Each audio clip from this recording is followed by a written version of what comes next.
And gold buyers, మీ కష్టాల్లో నమ్మకమైన మీ ఆత్మీయ నేస్తం. నమస్కారం, వెల్కమ్ టు ఐ డ్రీమ్. ధర్మ మార్గం విత్ విజిత కార్యక్రమానికి స్వాగతం.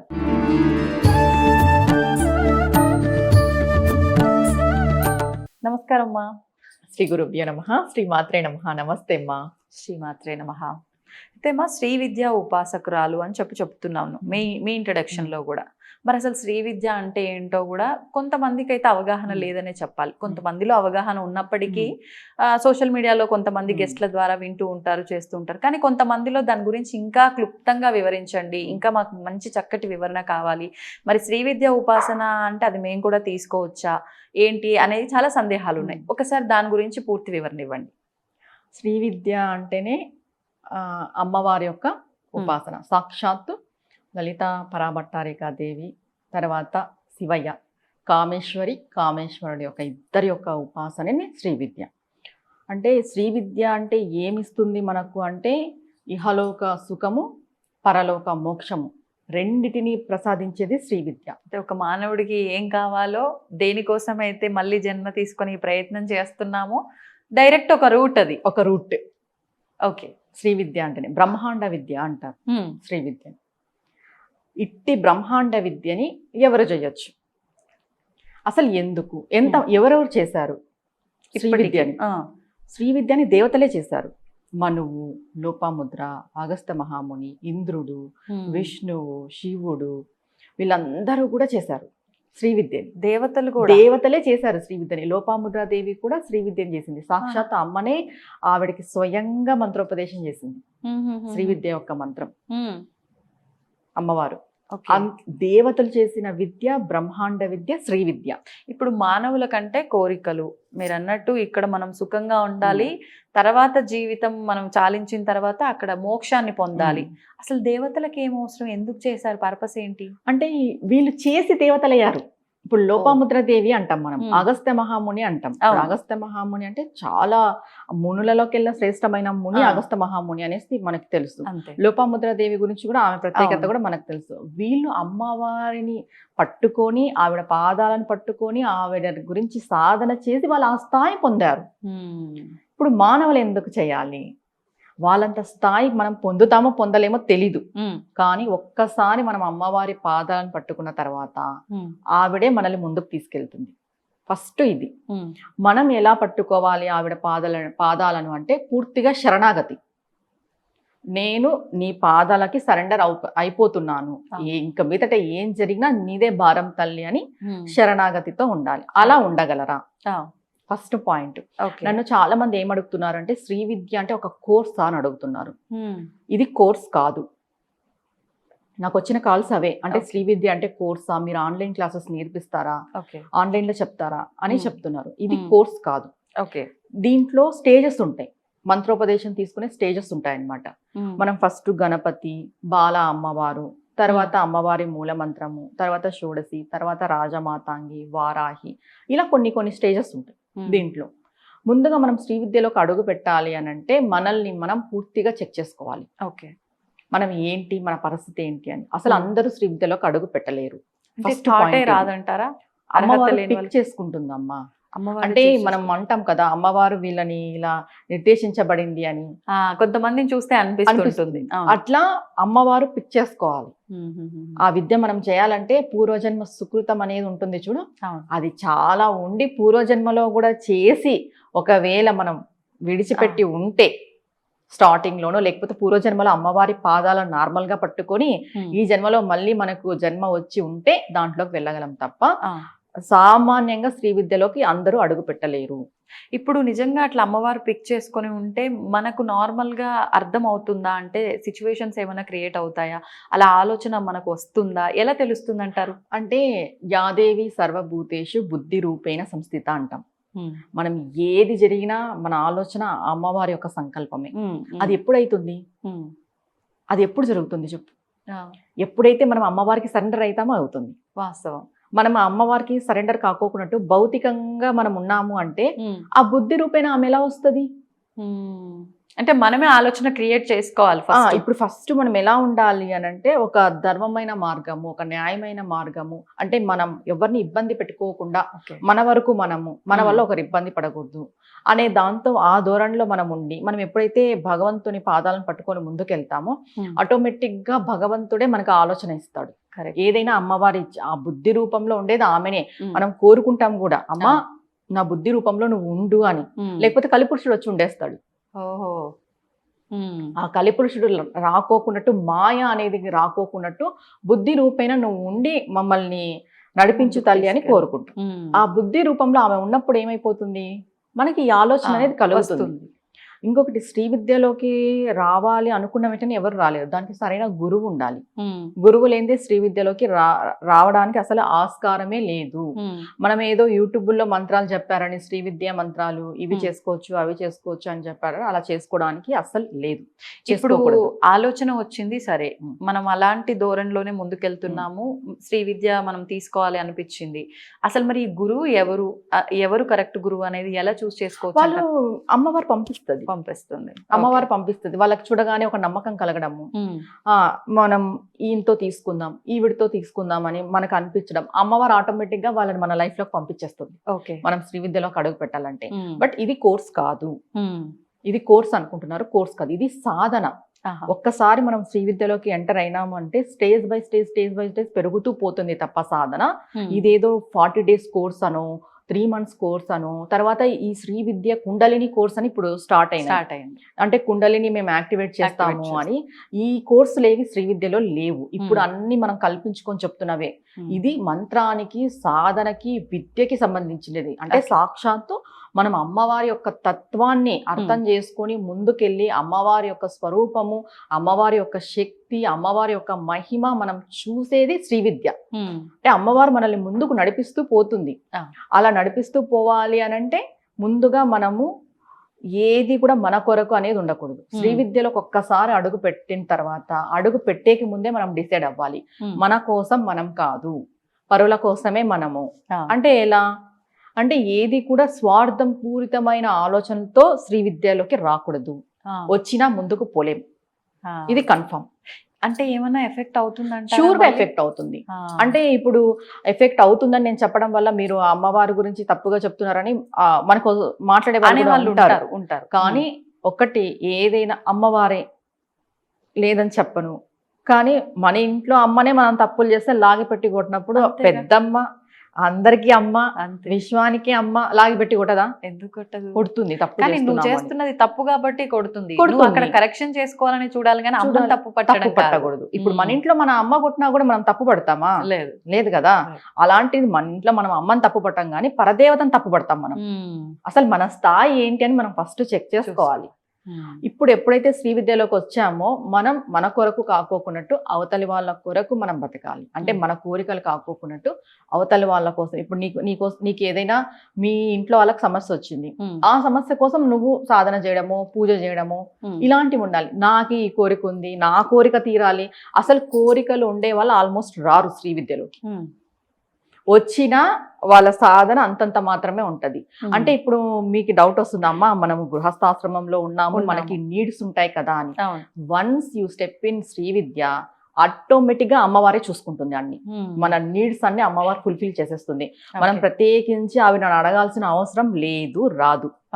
ఒక్కసారి మనం ఆవిడ పాదాలను పట్టుకుంటే మనం నాకు ఇది కావాలి అని చెప్పే అవసరం లేదు. మనం ఆమె కోసం ఏం చేయాలి? పూజ చేయాలి, ధ్యానం చేయాలి, జపం చేయాలి, ఒక మంత్రోపదేశం గురువుతో తీసుకొని సాధన చేస్తూ ముందుకెళ్ళాలి. ఇప్పుడు విశేషంగా శ్రీ విద్య ఉపాసన తీసుకోవాలి అని అంటే ఒక మంత్రం ఏమైనా ఉంటుందా, లేదంటే సహస్రనామాలే పారాయణం చేసే విధానాలు ఏమన్నా మాడ్యులేట్ చేసి ఈ రకంగా అనేది ఏమన్నా చెప్తారా విశేషంగా చేయాలి అంటే? మనకు శ్రీ విద్య అంటే ఫస్ట్ స్టెప్ లలిత సహస్రనామాలు అంటారు. అంటే అది స్తోత్ర రూపేణ. ఒక్క విషయం ఏంటంటే మా ఇక్కడ సౌందర్యలహరి కూడా శ్రీ విద్యకు సంబంధించింది, లలిత సహస్రనామాలు కూడా శ్రీ విద్యకు సంబంధించింది. కానీ మనం ఏం చెప్తాము, కోటి పూజా ఫలితము ఒక స్తోత్రం, కోటి పూజా ఫలితం ఒక స్తోత్రం, కోటి స్తోత్ర ఫలితము ఒక మంత్రం. అది నువ్వు స్తోత్రం ఎన్ని చేసినా కూడా నువ్వు శ్రీ విద్యలోకి వచ్చినట్టు కాదు. అమ్మవారి పాదాలను పట్టుకున్నావు, అమ్మవారి కోసం నువ్వు సాధన చేస్తున్నావు, ఇది ఉపాసన చేస్తున్నావు. ఓకే. ఎప్పుడైతే నువ్వు మంత్రానికి వస్తావో అప్పుడే నీకు దిశానిర్దేశం అనేది ఏర్పడుతుంది, తెలుస్తుంది. ఓకే. ఎప్పుడైతే నీ జీవితంలోకి ఒక గురువు వచ్చి నీకు బోధ చేస్తాడో అప్పుడు నీ జీవితానికి ఒక గమ్యం అనేది ఏర్పడుతుంది. అందుకు ఖచ్చితంగా గురువు ముఖత ఉపదేశం తీసుకోవాలి. మంత్రాలు ఉంటాయి, శ్రీ విద్యకు సంబంధించిన మంత్రాలు ఉంటాయి, అవి సాధన చేస్తూ పోవాలి. గురువు చెప్తాడు ఇన్స్ట్రక్షన్స్ ఎలా చేయాలి, స్టార్టింగ్ స్టేజ్ ఎలా ఉంటుంది, ఫస్ట్ ఏది తీసుకోవాలి, స్టెప్ బై స్టెప్ ఉంటుంది. ఇది ఆ స్టెప్ బై స్టెప్ ఉండేదానికి చాలా మంది ఏమనుకుంటున్నారు, తెలియని వాళ్ళు కోర్స్ అనుకుంటున్నారు. ఇది కోర్స్ కాదు, ఓకే, ఇది సాధన. అంటే ఒక్కొక్క స్టెప్ మనం ముందుకు వెళ్ళాలి అని అంటే మనం చేస్తున్న సాధనే ఇంపార్టెంట్, అంతే కదా. సాధన ఇంపార్టెంట్, గురువుకు తెలుస్తుంది. ఇప్పుడు గురువు ఒక మంత్రం ఇచ్చాడు, ఆ మంత్రం ఒక 1 year 2 years జరుగుతుంది. జరిగిన తర్వాత మనకి ఆటోమేటిక్ గా అమ్మవారి మంత్రం ఇంకొకటి వచ్చేస్తుంది. మనం సాధనలో పూర్తిగా ఫుల్ఫిల్ గా ఉన్నాము అంటే అమ్మవారు ఇచ్చేస్తుంది ఆ గురువు ద్వారా, ఆ గురువుకి అర్థమైపోతుంది అనమాట. ఇప్పుడు నేను సెకండ్ స్టేజ్ కి వెళ్ళే స్టేజ్ అంటే నేను ఉన్నత స్థాయికి వచ్చాను విద్యలో అని ఆటోమేటిక్ గా. ఒకవేళ మనం తీసుకున్న మంత్రాన్ని సరిగ్గా చేయలేదు, దానికి న్యాయం చేయలేదు అనుకుందాం, అప్పుడు మనం ఇంకొక స్టేజ్ అనేది మనకి రాదు, ఆటోమేటిక్ గా రాదు. వచ్చినా దాని ముందుకు పోదు. అంటే ఇప్పుడు ఏదైనా ఒక మంత్రం తీసుకుంటే ఏకదాటిగా ప్రతిరోజు వెళ్ళాలి. బ్రేక్స్ పడినాయి, నీకు ఏదైనా హెల్త్ ఇష్యూ వచ్చింది, నువ్వు చేయలేకపోతున్నావు, నీకు అనుష్ఠానంకి కుదరట్లేదు, ఏవేవో వస్తున్నాయి, వదిలేయచ్చు అంటారా? గురువు చెప్పాలి, గురువుకి చెప్పి దీనికి నేను మళ్ళీ ఏం చేసుకోవాలి, దానికి ఉంటాయి పరిహారాలు చేసుకునేటివి. మళ్ళీ గురువు చెప్తాడు, నువ్వు ఈ సక్రమంగా వెళ్ళట్లేదు, ఈ దారిలో నీకు అందుకు ఇన్ని ఇబ్బందులు వస్తున్నాయి, సరే నీకు ఇంకొక దారి, అలా ఉంటదన్నమాట. మనం ఏదైనా కానీ తీసుకున్న మెయిన్ దీంట్లో ఏంటి అంటే పూర్తి విశ్వాసం ఉండాలి గురువు పైన, మనం తీసుకున్న మంత్రం పైన, అమ్మవారి పైన. ఎప్పుడైతే మనకి పూర్తి విశ్వాసం అనేది ఉంటుందో ఆటోమేటిక్ గా మనం స్టెప్ బై స్టెప్ ముందుకు వెళ్తూనే ఉంటాము. ఇంకొకటి, శ్రీ విద్య అనేది ఇన్ని రోజులు మాత్రమే అనేది కాదు, జీవితాంతం, ఈ జన్మ కూడా సరిపోదు. మెయిన్ ఈ విద్యని మనం నేర్చుకుంటూ ముందుకెళ్ళాలి అంటే ఉన్న ఈ జన్మ కూడా సరిపోదు. అది ఇన్ని డేస్ అనేది అయితే లేదండి, ఎవరు కూడా అది ఇన్ని డేస్ అంటే నమ్మద్దు, దానికి పరిమితి లేదు శ్రీ విద్యకి. ఒక్కసారి నువ్వు ఎంటర్ అయినావు శ్రీ విద్యలోకి అంటే నీ జీవితాంతము ఉంటుంది అంతే. ఇప్పుడు మరి గృహస్థుగా ఉన్నప్పుడు నార్మల్ గా పూజలు వ్రతాలు చేయాలంటేనే ఎన్నో నియమాలు ఉంటాయి. మరి అలాంటిది మనం శ్రీ విద్య ఉపాసన తీసుకుంటున్నాము, ఇంకా నిత్యము మనం ఈ సాధన చేసుకుంటూ ఉండాలి అన్నప్పుడు విశేషంగా గృహస్థుల కోసం నియమాలు ఏమైనా ఉంటాయా? నియమాలు అసలు అవసరం ఏమీ ఉండదంటారా? ఉంటాయి.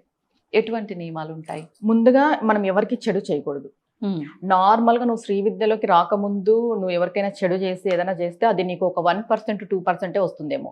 ఒక్కసారి నువ్వు శ్రీ విద్యలోకి ఎంటర్ అయ్యి నువ్వు ఎవరికైనా చెడు చేసావంటే అది 100 రెట్లు వస్తుంది. ఓకే, ఎందుకంటే మనం దీంట్లో ఉన్నాం కాబట్టి ఎక్కువ బేర్ చేయాల్సి వస్తుంది చెడు మార్గంలోకి వెళ్తే. ఫస్ట్ మెయిన్ ఇది అందరూ గుర్తుపెట్టుకోవాలి. శ్రీ విద్యలోకి రావాలనుకున్నప్పుడు ఏదైనా కూడా మనం చెడుగా పోయినామంటే దాని ఇంపాక్ట్ భయంకరంగా పడుతుంది. మనం చాలా సాత్వికంగా ఉండాలి. ఇంకా అంటాం కదా, ఒక చంప మీద కొడితే ఇంకొక చంప చూపించాలి అని. ఆ టైప్ లో ఏదైనా అమ్మవారు చూసుకుంటుంది, భగవంతుడు చూసుకుంటాడు, వదిలేయాలి, కాలానికి వదిలేయాలి, అమ్మవారి పాదాల దగ్గర పెట్టాలి తీసుకెళ్ళి. అంతేగాని మనం రిప్లై ఇచ్చుకుంటూ వాళ్ళేదో మనకి చేస్తారని మనం ఇంకేదో చేసుకుంటూ పోవడం చాలా తప్పు, అది చేయకూడదు. ఇప్పుడు చాలా వరకు మంచికే కష్టాలు ఎక్కువ అని అంటూ ఉంటారు.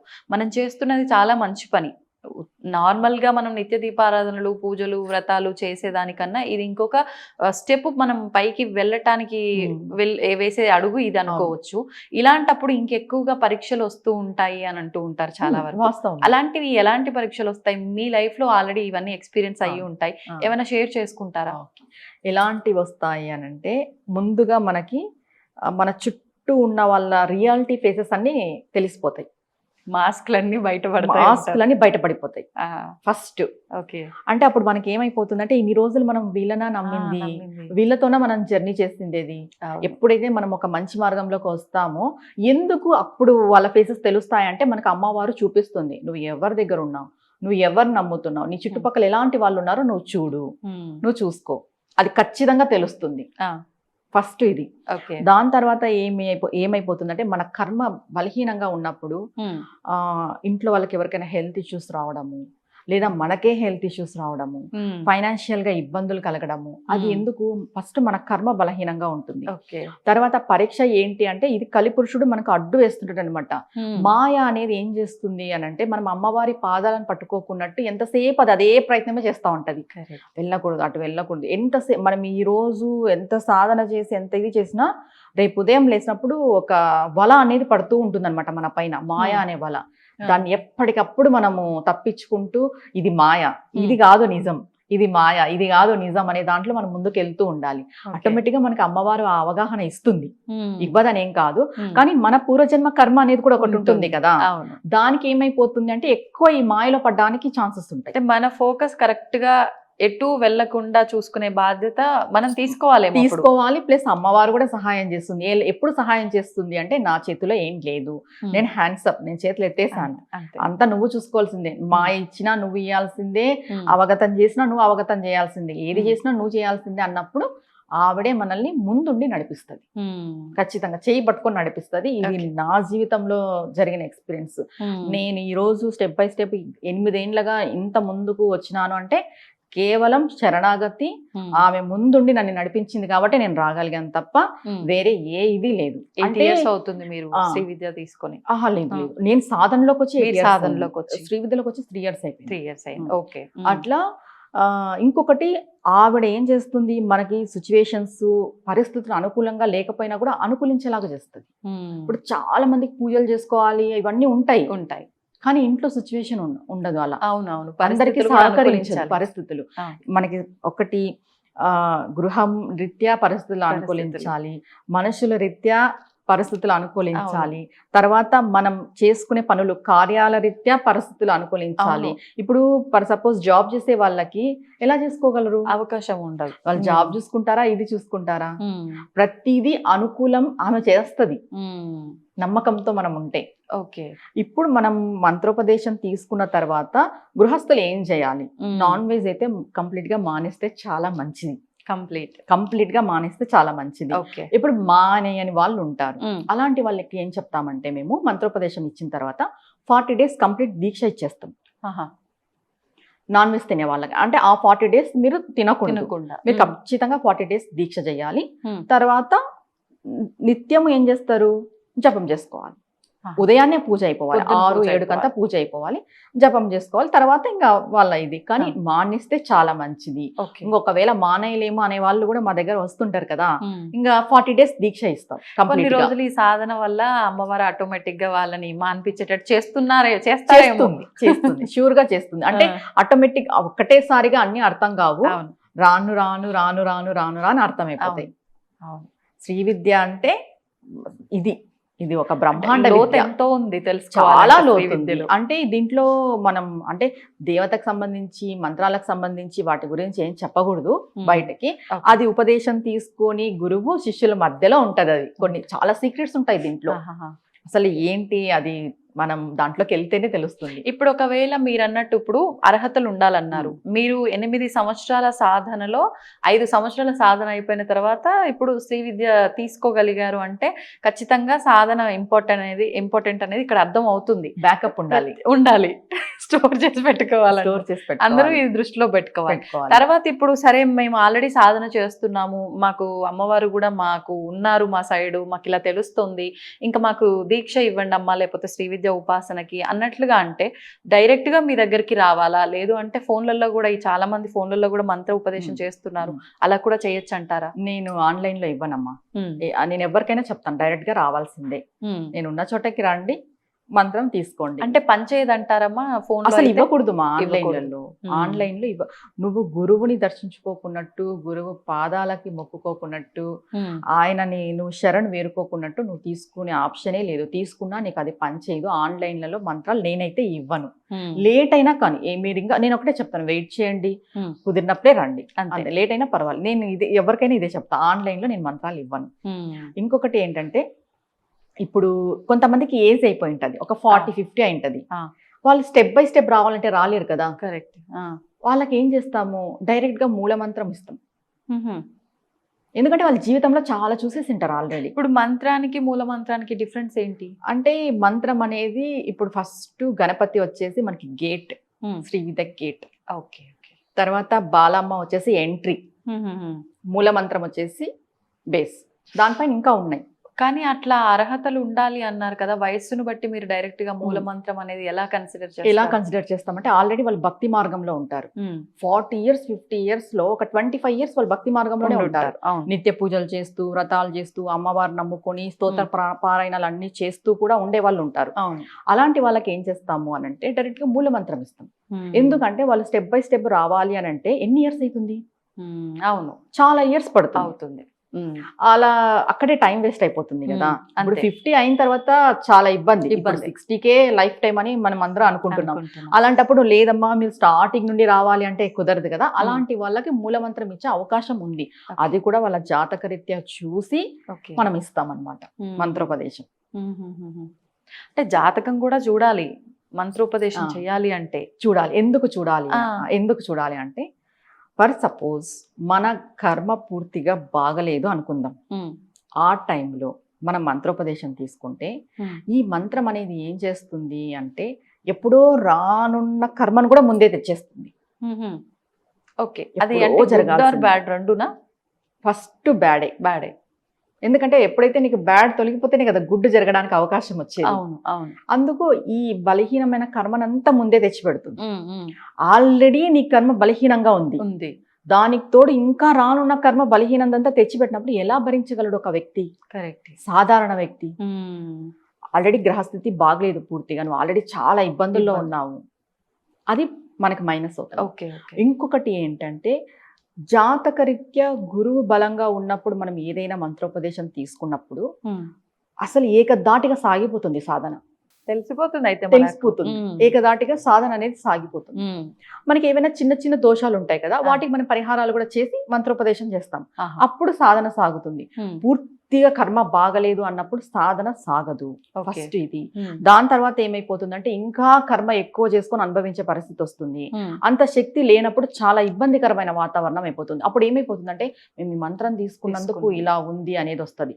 దానికి తోడు మనం ఏం వివరిస్తాము అంటే చూడు ఆల్రెడీ మీకు బాగలేదు, ఇది అయితే కరెక్ట్ టైం కాదు, అంటే టైం సరిగ్గా నడవట్లేదు, మీరు మంత్రోపదేశం తీసుకోండి చేసుకోండి, కానీ ఏది జరిగినా మంత్రం వల్ల అని అనుకోవద్దు, నీ కర్మ అని ముందుగానే చెప్తాం. ఎందుకంటే మనం ఇక్కడ ఏం చేస్తారంటే జనాలు దేవతల్ని బ్లేమ్ చేస్తారు.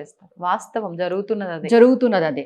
ఆ ఛాన్స్ మనం ఇవ్వకూడదు కాబట్టి వాళ్ళ స్థితిగతి అంతా ముందే చెప్పి వివరించి వాళ్ళకి మంత్రం ఇస్తాం అనమాట. అప్పుడు వాళ్ళు ఏం ఫిక్స్ అవుతారు అంటే ఆల్రెడీ మేము చూసుకున్నాము, ఆవిడ చెప్పారు మాకు ఆల్రెడీ ఇలా ఉంటుంది అని. కరెక్ట్, అలా ధైర్యం ఉంటుంది. మనం ఇచ్చేసి వాళ్ళు ఏదో మేము ఈ మంత్రం తీసుకున్న తర్వాత ఏదో జరిగింది అనేసుకొని అలా అంతా ఉండకూడదు. మనం ఎప్పుడు దేవత నింద పడే అంత సిచ్యువేషన్ మనం తేయకూడదు. అది కూడా దోషమే కదా. అంతే కదా, వాళ్ళకి ఏది వివరించుకున్నట్టు ఇచ్చేసేస్తే వాళ్ళు ఇబ్బంది పడే పరిస్థితి వచ్చినప్పుడు వాళ్ళు ఏమనుకుంటారు? అంతే, అది కూడా దాంట్లో పాపం మనకు కూడా భాగం అయిపోతుంది. అటు అమ్మవారిని దూషిస్తారు, ఇటు ఇచ్చిన మనని దూషిస్తారు. ఒక రకంగా ఇప్పుడు అమ్మవారిని దూషించినందుకు వాళ్ళకి పాపం వస్తుంది, గురు నింద చేసినందుకు ఇంకా పెద్ద పాపం వస్తుంది. ఇప్పుడు ఉన్న కర్మనే వాళ్ళకి బాగలేదు, దాంట్లో మళ్ళీ ఈ పాపం కూడా వాళ్ళని మూట కట్టుకునే పరిస్థితికి మనం తేయకూడదు. అందుకు ఉన్నది ఉన్నట్టుగా చెప్పి ఏం కాదు, మీ పరిస్థితి ఇలా ఉంది, ఇప్పుడు మీ కర్మ ఇలా నడుస్తుంది, మీరు ఇది చెయ్యండి, ఇది చేయడం వల్ల ఇంకొంచెం ఏదైనా ఇబ్బందికరమైన వాతావరణం ఉండదు, కానీ కొద్ది రోజులే ఉంటుంది, ఇన్ని రోజులు మాత్రం ఉంటుంది, మీరైతే ఆగద్దు, మీరు నమ్మకంగా చెయ్యండి అని మనం ధైర్యం ఇస్తాం వాళ్ళకి. ఆ ధైర్యంతో ముందుకు పోతారు.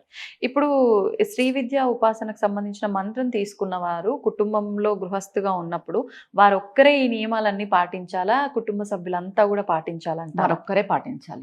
ఎందుకంటే కుటుంబ సభ్యుల్ని ఇబ్బంది పెడితే ఇంట్లో ఉండనీరు.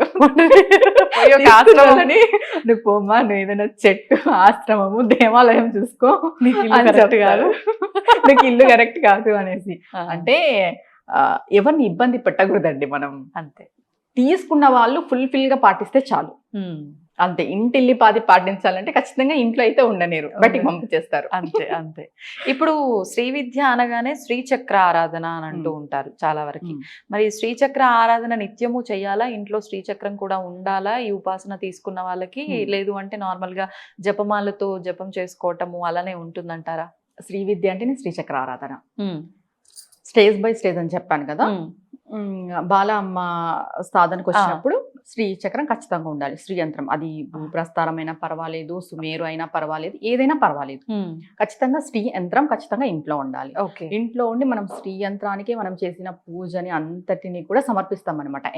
యంత్ర శక్తి అని అంటే చాలా చాలా పవర్ఫుల్. అమ్మవారి యొక్క శక్తి అంతా యంత్రంలోనే ఉంటుంది. అమ్మవారి యొక్క యంత్రమే ఆమె రథం, ఆమె శ్రీయంత్రమే ఆమె రథము అంటారు, శ్రీయంత్రమే ఆమె భవనము అంటారు, శ్రీయంత్రమే ఆమె నివాసము అంటారు. ఏదైనా యంత్రానికి ఉన్నంత శక్తి అంతా ఇంత కాదు. ఓకే. అట్లా శ్రీయంత్రం పెట్టుకొని మనం సాధన చేస్తాము. ఇంకా ఈ యంత్రాల విషయానికి వస్తే ఇప్పుడు నన్ను కూడా చాలా మంది అడిగారు శ్రీయంత్రాలు ఎలా పెట్టుకోవాలి ఏంటి అని. అంటే వ్యాపారానికి కూడా పెట్టుకోవచ్చా అని ఇట్లా అడుగుతున్నారు. కానీ వ్యాపారాలకి వేరే యంత్రాలు ఉంటాయి. ఇప్పుడు మచ్చ యంత్రం కానీ సుదర్శన యంత్రం కానీ అవి మేము 40 days పెట్టి పూజలో పెట్టి ఇస్తాము. మీ దగ్గర? మా దగ్గర మేము ప్రాణప్రతిష్ఠ చేసి ఇస్తాం అనమాట. అంటే ఇప్పుడు చాలా మంది యంత్రాలు తీసుకోవడం అంటే ఏదో అంగట్లో పోయి తెచ్చుకొని డైరెక్ట్ క్షేత్రాల దగ్గర పెట్టేస్తారు. అలా చేసుకోకూడదు. ప్రతి యంత్రానికి ప్రాణప్రతిష్ఠ అనే ప్రాసెస్ ఒకటి ఉంటుంది. ఓకే. మనం ప్రాణప్రతిష్ఠ చేసి 40 days పూజలో పెట్టి అమ్మవారి దగ్గర పెట్టి ఇస్తాము. ఏ దానికి సపరేట్ గా ఉంటాయి. అంటే బిజినెస్ కి సంబంధించి ఒకటి, ఆరోగ్యానికి సంబంధించి ఒకటి, ఇంటి వాస్తుకు సంబంధించి ఒకటి, ఇలా యంత్రాలు సపరేట్ గా ఉంటాయి. ఇప్పుడు శ్రీ యంత్రం అనేది శ్రీ విద్యకు సంబంధించింది, అమ్మవారికి సంబంధించింది. ఇది చాలా పవర్ఫుల్. ఇది విద్యకు సంబంధించిన యంత్రం. ఇప్పుడు బిజినెస్ కి సంబంధించి మీరు ఎక్కడో షాపుల్లో పెట్టేస్తారు, పూజలు చేయరు, నార్మల్ గా పెట్టేస్తారు, అందరూ పోతుంటారు. అట్లా ఉండకూడదు. శ్రీ యంత్రం పెట్టుకున్నప్పుడు శ్రీ యంత్రానికి వేరే విధి, నార్మల్ యంత్రాలు వేరు. ఈ బిజినెస్ పర్పస్ యంత్రాలకి వేరే పూజ ఉంటది. ఓకే. ఇప్పుడు అందరూ అది ఒకటేనా అనే దాంట్లో ఉన్నారు. ఇది ఒకటే కాదు. ఈ శ్రీ యంత్రం కూడా మేము ప్రాణప్రతిష్ఠ చేసే పంపిస్తాం. మామూలుగా ఈ మచ్చ యంత్రము, సుదర్శన యంత్రము, ఈ వాస్తు యంత్రాలు ఇవి కూడా అంతే. 40 days పూజలో పెట్టి ప్రాణప్రతిష్ఠ వాటికి అన్నిటికీ చేసి పంపిస్తారు. కానీ బయట ఎక్కడ కొనొద్దు, పెట్టద్దు. వాటికి ఖచ్చితంగా ప్రాణప్రతిష్ఠ అనేది ఉంటది. ఒక ప్రాసెస్ ఉంటుంది యంత్రాలకి. అది తెలియకోకున్నట్టు చేస్తున్నారు ఇప్పుడు. అలా చెయ్యొద్దు. ఇప్పుడు నాకు వచ్చిన కాల్స్ దాన్ని బట్టే నేను చెప్తున్నా ఈ విషయం. ఇప్పుడు యంత్రం ఒక్కటైనా అక్కడికి వెళ్ళి మనము ఇష్టం ఉన్నట్టుగా కంకణాలని, అక్కడ థ్రెడ్స్ ఏ క్షేత్రంలో ఏ కలర్ది ఫేమస్ అది తెచ్చుకొని కట్టేసుకోవడాలు రక్షగా, అది కూడా వర్క్ చేయలేదు? అది వేసుకోవచ్చు. ఎర్రటి దారము అనేది మనకి చాలా శ్రేష్టం. ఎరుపు అనేది అమ్మవారికి సంబంధించింది, కుజుడికి సంబంధించింది. ఓకే. మెయిన్ గా గ్రహాలలో చూసుకున్నా కూడా కుజుడికి అమ్మవారికి సంబంధించింది కాబట్టి అది కట్టుకోవడం వల్ల మనకు ఒక రక్షగా పనిచేస్తుంది. ఆ రెడ్ కలర్ అనేది మనకి ఏ దృష్టి దోషం పడుకోకున్నట్టు అది కట్టుకోవచ్చు. ఈ యంత్రాలకి ఎందుకు తెచ్చుకోకూడదు అంటే దానికి ప్రాణప్రతిష్ఠ చేస్తారమ్మా. ఏ యంత్రంకైనా ప్రాణప్రతిష్ఠ అనేది ఉంటది, హోమము ప్రాణప్రతిష్ఠ అనేది ఉంటది. ఈ ప్రాసెస్ అంతా జరిగిన తర్వాత పెట్టుకుంటే దాని యొక్క శక్తి మనకు బాగా వర్క్ చేస్తుంది. మనం ఏదో తీసుకున్నాము మనకి ఏం జరగలేదు అంటే నార్మల్ గా తీసుకుంటే ఏం జరగదు. అంటే మన పేర్లతో మనకు అది ఫేవర్ గా ఉండేటట్టు మీరు వాళ్ళ గోత్రనామాలన్నీ రాసి వాళ్ళ జాతకం అంతా మనం పరిశీలించి వీళ్ళకి ఈ మచ్చ యంత్రము ఏ రోజు పెట్టుకోవాలి, వీళ్ళ బిజినెస్ లో ఏ ప్లేస్ లో పెట్టుకోవాలి, ప్రతిదీ చెప్తాం. ప్రతిదీ చెప్పి ఇవ్వడం జరుగుతుంది. మళ్ళీ దానికి ప్రాణప్రతిష్ఠ అంతా చేసి 40 days అమ్మవారి దగ్గర పెట్టి ఇస్తాం అనమాట. ఇదేదో నార్మల్ గా తీసుకునేది కాదు. అట్లా పెట్టుకున్నా కొన్ని సార్లు చాలా నెగిటివ్ అవుతుంటాయి. అవును, చాలా మంది చెప్తూ ఉంటారు పలానా యంత్రం మేము తీసుకొచ్చుకున్న తర్వాత మాకు ఇలా ఇబ్బందులు ఎక్కువ అవుతున్నాయి అని చెప్పి. ఎందుకు ఎక్కువ అవుతాయి అంటే ప్రాసెస్ సరిగ్గా చేసి ఉండరు. అది. సంతోషం అమ్మా, ధన్యవాదాలు. నమస్తే అమ్మా. నమస్తే. తవ్వండి, తవ్వుతూనే శివలింగం సరే దాన్ని అట్లా కప్పేసేయండి, చూపించదండి. Krishna is there. మూర్తి పూజ కాదు, సాక్షాత్ బ్రజేంద్ర నందన భగవాన్ ఉన్నారు మూర్తిలో. ఏమీ ఆశించకుండా ఆరాధించే వాళ్ళు కూడా ఉన్నారా ప్రభుజీ? నిజమైన భక్తి అంటే మనకు తెలియదు కాబట్టి